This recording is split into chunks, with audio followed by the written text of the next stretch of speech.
Friends എല്ലാവർക്കും മനസ്സിലായി സ്വാഗതം. ഞാൻ ഇന്ന് എൻ്റെ ഞാൻ വീട്ടിൽ ബോറടിച്ചിരിക്കുകയായിരുന്നു. അപ്പോൾ ബാക്കിലൊരു തോടുണ്ട്, അവിടെ പറമ്പാണ്. അവിടുത്തെ ഇങ്ങനെ അവരിങ്ങനെ കളച്ചിട്ട് കൊടുത്ത് ഒരു തോട് പോലെ അവർ സെറ്റ് ചെയ്തിട്ടുണ്ട്. അവിടെ മീനുകളൊന്നുമില്ല, മഴ പെയ്യുമ്പോഴത്തെ വെള്ളം അല്ലാണ്ട് ഇല്ല. അതിൻ്റെ തൊട്ടപ്പുറത്തായിട്ട് പറമ്പിൻ്റെ തൊട്ടപ്പുറത്തായിട്ടൊരു കുളമല്ല തോടുണ്ട്. അവിടുന്ന് ഒരു ദിവസം വെള്ളം കയറി. അപ്പോൾ അവിടുത്തെ മീനുകൾ ഫുള്ളും ഇവിടേക്ക് വന്നു.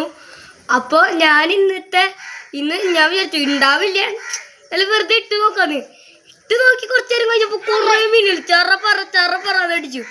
കാട്ടി തരാമാര് കരിപ്പിടിയാണ്. നോക്കിക്കോ, പേടിച്ചു വെച്ചിട്ടാണ് ഞങ്ങൾ നിൽക്കണേ. കുറേ ഉണ്ട്. ഇത് മുഴുവൻ ഞാൻ ചൂണ്ടി പിടിച്ചതാണ്ടാ. നല്ല സൈസ് എമ്മണ്ടാക്കിയ സാധനങ്ങളാണ്. മൈദ നല്ലോണം കുഴച്ച് കട്ടിയിൽ പിടിച്ചതാണ്ടാ. ഒരെണ്ണം കൂടി കിട്ടുന്നുണ്ടായിരുന്നു ഗൈസ്. അവിടെ ചണ്ടിയുള്ളത് കൊണ്ട് എടുത്തപ്പോൾ ചണ്ടിയുടെ ഇടയിൽ വിട്ട് ഒരെണ്ണമൊക്കെ മിക്സ് ആയിട്ടുണ്ട്.